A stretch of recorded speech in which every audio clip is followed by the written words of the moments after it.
Hello, welcome to Podcast with Pooja. This week I'm joined by Mr. Shibashis Sengupta, who currently is the Regional Head for University of Technology, Sydney. He has 19 years of experience in the field of education management. Mr. Shibashis, it's an honor to have you on my podcast show. Thank you, Pooja, for that kind introduction. Thank you for having me. I'm sure, like me, even my listeners are equally excited to hear from you.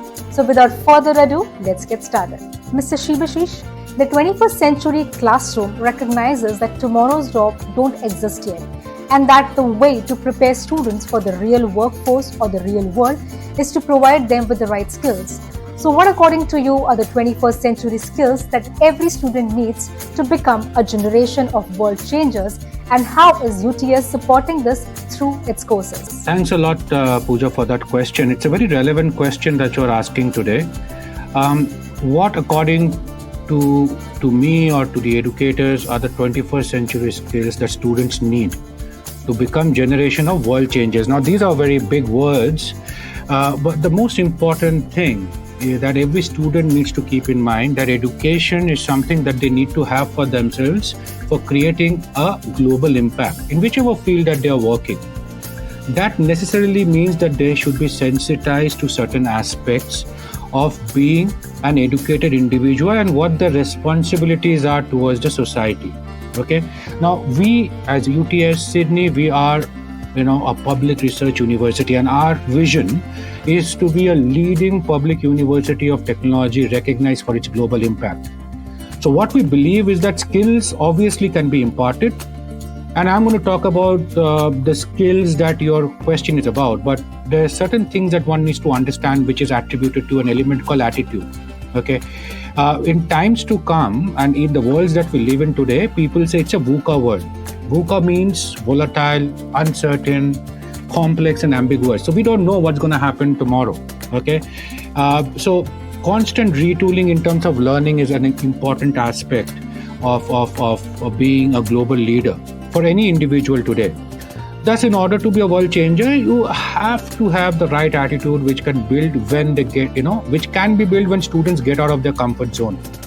Now, we ensure the fact that students are out of their comfort zone, okay, in an university environment that we provide them. We get the right exposure in terms of cultural inclusiveness because, as I said, that's very important to be sensitized to the differences that every culture brings in. And it's a very cosmopolitan environment in a university like ours in Australia. So it kind of, builds on the cultural inclusiveness theory. You study in that multicultural environment and understand the responsibility that you have towards your environment and the society at large. So that kind of builds up the right attitude that you should have. As far as skills are concerned, see, today technology is a game changer, which is changing the way the world does business, or even, it does its menial tasks on a day-to-day basis. Thus, the skills that you need to have today, on a generic level, they remain the same as what it used to be 25, 30 years back. But the difference being that you need to have the foresight and the speed of execution or decision making. Okay. Your ability to take, solve problems is of absolute importance. The level of empathy you have towards people and your ambience, your global mindset, which is where your ability to embrace different cultures, religions comes in, your ability to empower people around you, and of course, your respect towards diversity and inclusion. And in order to understand how UTS necessarily helps, UTS has something called a BUILD program, which is known as UTS BUILD. BUILD stands for Beyond UTS International Leadership Development, which is basically an extracurricular global leadership program, which prepares our students to become global leaders and active global citizens. Now, this is obviously a voluntary element in the course. Students have an option to necessarily get into it, but we generally tell students to, be a part of the BUILD course. And the program is designed with core values in mind. So when you talk about leadership, global citizenship, you talk about empowerment, intercultural competencies, diversity and inclusion, and social and environmental sustainability. These are important aspects that we believe our students need to understand and inculcate in order to become global leaders for tomorrow. So you can curate your program experience by joining different interactive workshops, learn from inspiring speakers who come on campus about global issues and ideas. You can participate in community activities, explore endorsed on-demand seminars, courses, and support an understanding of important global issues. So these are the kind of exposure that students get. And while I say it sounds a lot, but actually the idea for an Indian student, if I have to talk about our country, going all the way to Australia and studying there, it's about trying to embrace these aspects as well, because for them, if they would like to see themselves having a career span of 30 years in different continents across the globe, they need to understand and participate in community activities, which unfortunately in our country is not so much in practice while they are in colleges or in schools. Okay, you develop a global mindset through that. You get inspired by people who are achieving the great things globally. You create networks, which is very essential, with your community and peers and professionals from diverse work backgrounds, which eventually may enable you to get the right kind of opportunities that you're seeking for yourself in that organization or in that particular country. And most importantly, it's free. It's open to all UTS students from any academic discipline, regardless of whether you are an undergrad or a postgrad or international or a domestic student. UTS Startups is the home of entrepreneurship, where you inspire students to be entrepreneurs and help develop their skills, knowledge, and confidence. So, can you tell us more about your startup program and how are you creating a culture of innovation by giving your students the freedom to experiment with new ideas and work on projects that takes them outside their comfort zone? So thanks for that question, actually. If you look at India today as well, there is a very strong startup culture that is coming up. A lot of individuals who are highly qualified, pass out from the top in business schools as well as engineering background or otherwise, are looking at starting their own area of work. They're looking at putting in money and starting and putting in a lot of effort to start their own organizations. And that's a wonderful thing that's happening in India today in terms of a cultural shift. Now, Australia, if you look at Sydney, that's where we're based at. It's also known as the Silicon Beach of the world, right? Now, UTS Sydney is one of the very few colleges probably in Australia, and that is based out of Sydney, which has a very vibrant entrepreneurship and startup vibe and culture in the campus. So UTS Startups is the largest community of startups in Australia. Okay, and that's a big deal for an university which is only around 30 plus years old. Okay, we are incidentally the number one ranked university amongst the young universities in Australia is concerned, and this is according to the QS rankings. And as far as the startups are concerned, the largest program to inspire new tech entrepreneurs in schools and the community is from the UTS Startups. So, it provides a range of support to help anyone to continue and grow their startup. Could be students of our community, could be somebody else, could be a budding entrepreneur. So what do? We look at the basic problems that people may face, which is with respect to space. Where do they set up their business? Where do they have their office? So we have collaboration spaces that we provide to everybody, where people can work casually or full time on the startup that they're working on. We have bookable meeting rooms. Of course, you pay a menial fee to kind of book a room. You have a media studio that we provide where broadcasting equipments are available. There's a green screen that is available, and if somebody wants to talk and use that, they can do so. We have hardware space. We have a 3D printer on demand for people to be used. We have bookable event space. If you want to kind of do an event and call your clients or your customers or consumers, we have chill out spaces, and places where they can possibly utilize on campus itself. And then the most important thing is the industry connect. You have experienced mentors from all industry areas to help you at every stage of your startup journey. We have connections to external support, fundings, ecosystem supporters, investors, and different accelerator programs. Of course, we have master classes, digital library support, resources which are basically curated to help your startup succeed. And over and above that, the profile building opportunities through our public channels. And eventually, there is an annual UTS Startup Award. So that kind of hones in certain element of, I would say, competition, which has 100,000 Australian dollars in prize on offer, which is decent amount of money, with all due respect. And of course, the community. Our members-only Facebook forum and weekly newsletter sharing exclusive opportunities across news and events. We have community building events. We have credits, discounts, and offers from our partners. And as I said, the UTS Startup Awards and UTS Venture Day, which we do once a year to celebrate student and alumni entrepreneurs, are also very important aspects which enable students to kind of look at this very strongly. So anybody who is probably a student coming all the way from India to Australia and has a blueprint in his or her mind can definitely necessarily put it up with us in the UTS Startup Division. And as I said, there is all the support, including even looking at scaling up that business from a perspective of getting venture capitalists to look at that business plan. All that is something that we help the students with. And there are many such examples of students who have done very well for themselves through the UTS startups and are doing quite well in their own fields of business, whether related to fashion, related to renewable energy, related to areas which are to do with technology as well. So it's a very vibrant community. Again, as I said, things were slow, technically slow because of the COVID, but in spite of that, we have built internally a startup community of more than 1,000 or startups within the UTS community itself. So that's a very big achievement for our startup division.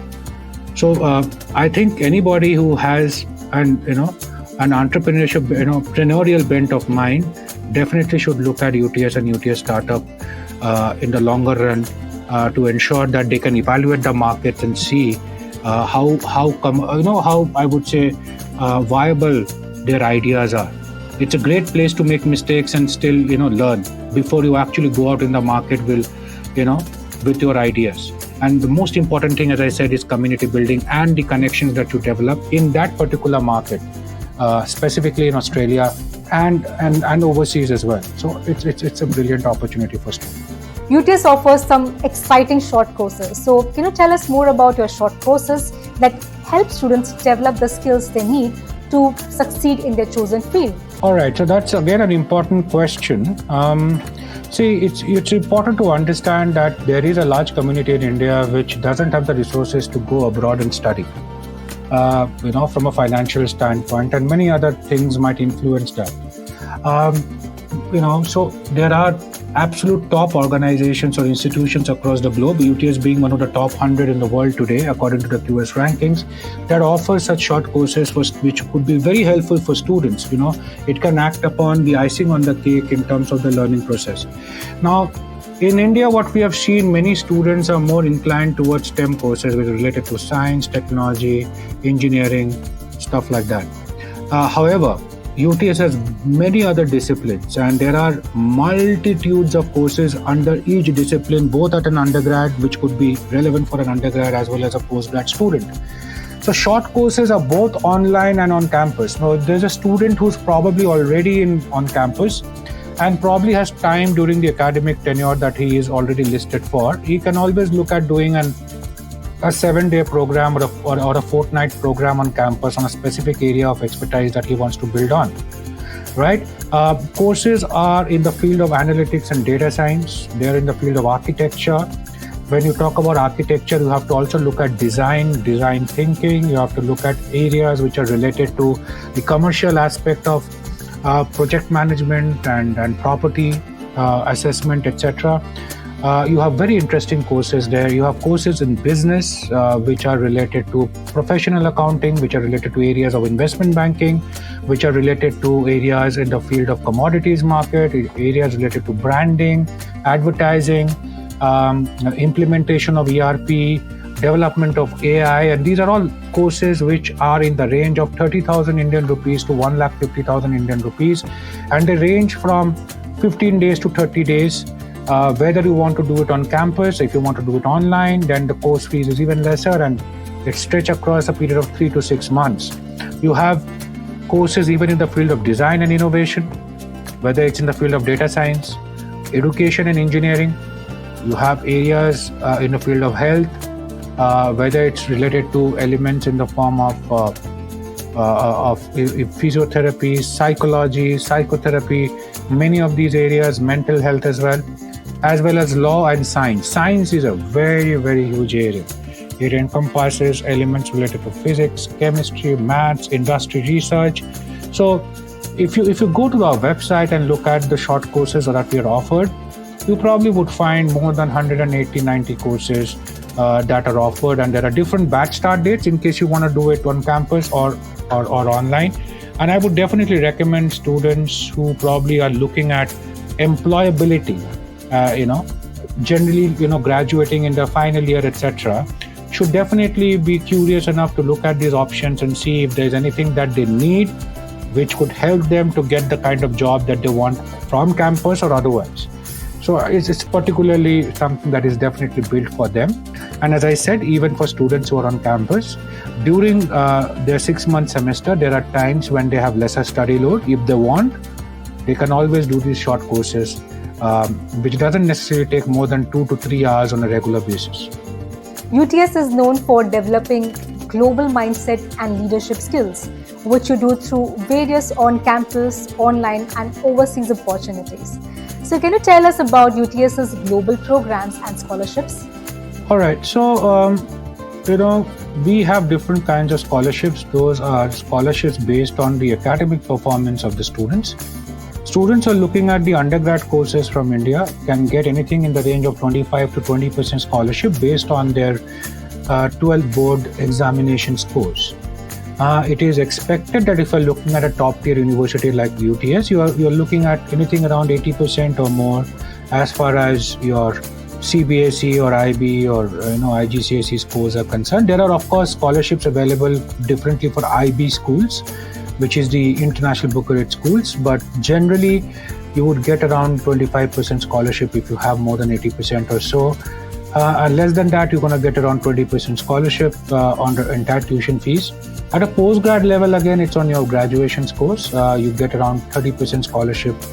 Anything above 80%, actually the percentage is a little lesser, but then 80% and more is something that you should definitely target because you may be applying to various other universities. So that should be your target.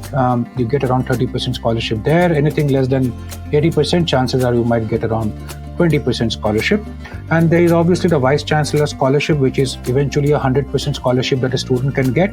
There are very few in number, in unitary digits, maybe only one. And the student has to separately apply for it. And there is a certain window, because we have an intake in July as well as in February. So there's a certain window in which this particular scholarship option opens. Students have to put up an SOP in terms of why they should be awarded that scholarship. And generally for that student to get a scholarship, as you can understand, since the number of scholarships are only very, very few and very limited, the student needs to be necessarily one of a kind to actually get that 100% scholarship. And very recently, there's a lady from Kerala who has got a 100% scholarship, the Vice Chancellor Scholarship. And, she was looking at pursuing a program at a postgrad level, if I'm not mistaken, for sciences, in forensic science, if I'm not mistaken again.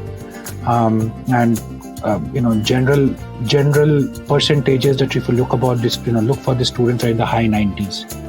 So if you have anything less than that, then, it's going to be difficult unless you have very good extracurricular activities, So primarily, again, this would look at your multitasking ability, your extracurricular activities, and your overall scores. But for any other individual who's looking at applying, as I said, target an 80% or more in your 12th, or try and get an 80% or more in your graduation if you can, with no backlogs, ideally, to get scholarships, because that's an important aspect. And Australia is a much more generous country in terms of offering scholarship as a destination, I would say. it's maybe a little easier to get into in terms of the benchmark of percentages that you need to get. But of course, yes, if you cannot expect to get a second class in your 12th or in your graduation and expect a scholarship as well from a top ranked Australian university, that won't happen. So you have to have some level of academic consistency. Today, the world needs a qualified workforce. It has been observed that a certain percentage of schools prepare students for either colleges or universities, while certain number of them, they actually prepare the students for real workforce, and hence many employers are finding it difficult to find suitable candidates with 21st century skills. So what, according to you, can schools or even universities do to better prepare students for the broader skills needed for success in the workspace? So as I said, there are certain elements which are important here, and we can always say that, it's the responsibility of the school or the undergrad college to ensure that students become more employable or job ready. But I think there are certain things that start at home as well. The element of discipline, dedication, and the ability to understand that hard work is required to succeed is something that needs to be ingrained from the kind of environment that the student actually lives in, which is his home. And obviously that needs to be duplicated at school level, even at a college level. See, the important thing is that you don't study and get an education with the objective to get a job, which is how things are in India today. It's an outcome, which is a job, right? A job is not necessarily a career. A job is something that you get because it comes your way given the circumstances you're living in. A career is something that you really pursue, which should be an area of your interest. So first of all, I think at an early age when students are getting into the 10th and 11th, schools should be able to give them the right kind of advice to different psychometric tests, etc., to find out what their actual level of interest is or area of interest is. Sometimes students themselves are not aware. And then understand that, okay, if somebody wants to be an economist, what are the primary skill sets that they require in order to to do well in life? Somebody wants to pursue law, what are the kind of skill sets that they need? Somebody who wants to pursue engineering or science, what are the kind of skill sets you require? Technically, it's not that every area of study or work needs a very varied kind of skill set. But what is important is that students should be able to they should be given that freedom to gauge what their skill sets are, and they should have the freedom to choose their career. That's number one. If they are given the freedom, then I believe that their commitment towards pursuing those goals would be far more from their end, vis-a-vis if they are told that all of them need to do either medicine or engineering, which is the case in the country. And that's where many of the students end up doing those courses, not really from their heart, but more for other external requirements, and they're not that much invested or committed towards that learning. But the first change has to be in terms of even parents and schools, and counseling sessions should be done so that parents allow their kids to do what they really want to do, because today there are various kinds of careers that people can pursue.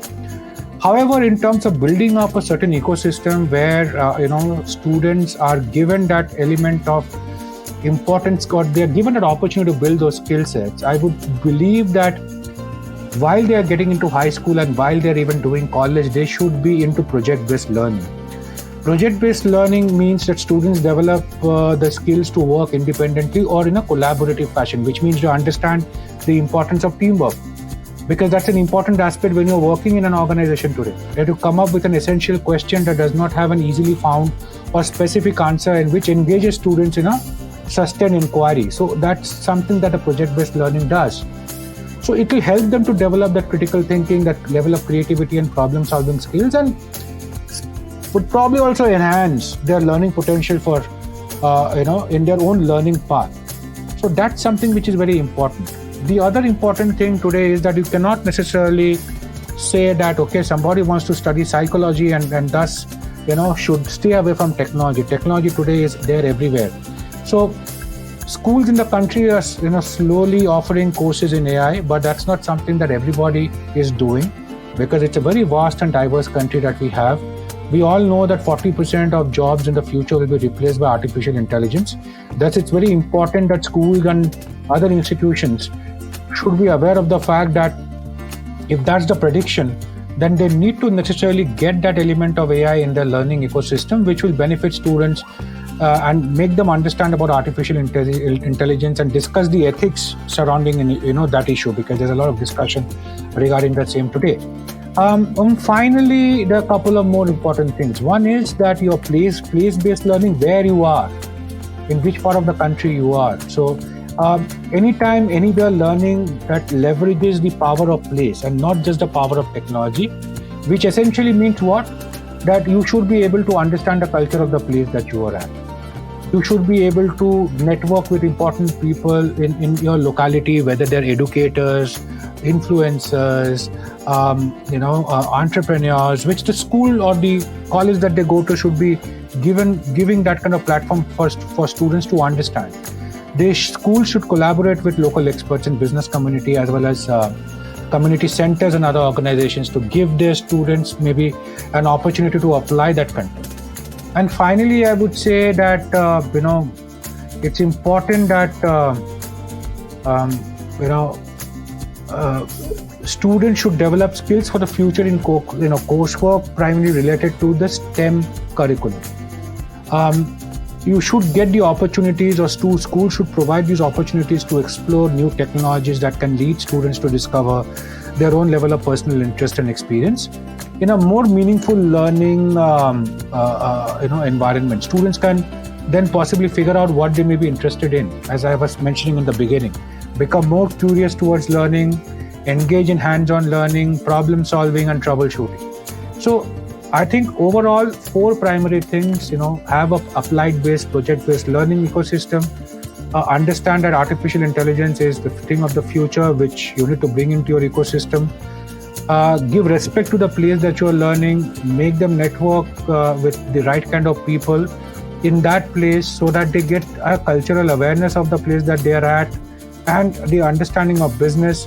So while a student studies maybe physics, chemistry and mathematics in the 9th and 10th and 11th and 12th, give them certain understanding of how you need to manage your finances, give them a certain understanding of economics, give them a certain understanding of basic business etiquettes, communication skill, sessions and so on and so forth. And primarily again, the importance of technology through maker education or coding or whatever you might say, where they get that ability to solve problems, develop that element of critical thinking. So these are important aspects that schools should be looking at. And let me tell you that schools today and the top end schools are doing it.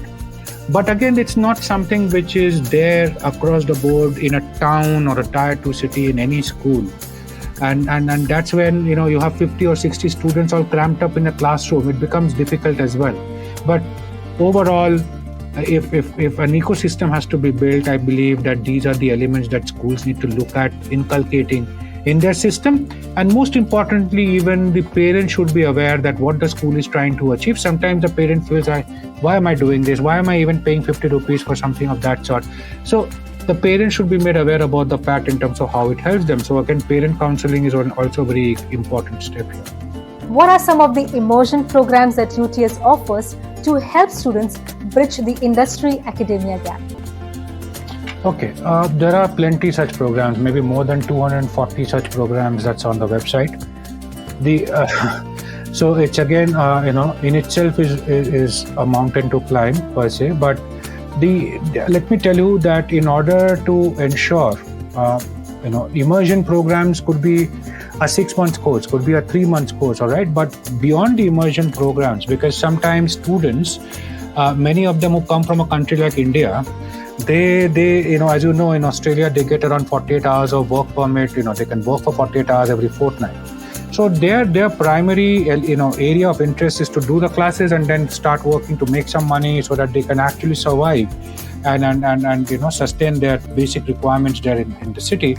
So, maybe they don't want to engage in a certain long programs. But as I said, as an ecosystem, we do ensure that most of the students are encouraged to be a part of the build, where there are multiple courses and sessions and networking opportunities that students do get. Similarly, again, in each faculty, there are different kind of sessions that we do, which could be related to an area which is related to your own self. I would say self-upgrade from a perspective of your communication skills, self-upgrade from a perspective of knowing basic business etiquette, self-upgrade from a perspective of developing a resume. So we have something called an UTS Careers, which does that. Okay, they also help you to connect with the industry. But before you start connecting with the industry, you need to understand that when you're in a foreign country, when you are being interviewed for a certain job, there are certain basic things that you need to know and be aware, before you start, your process of getting into the industry in the first place.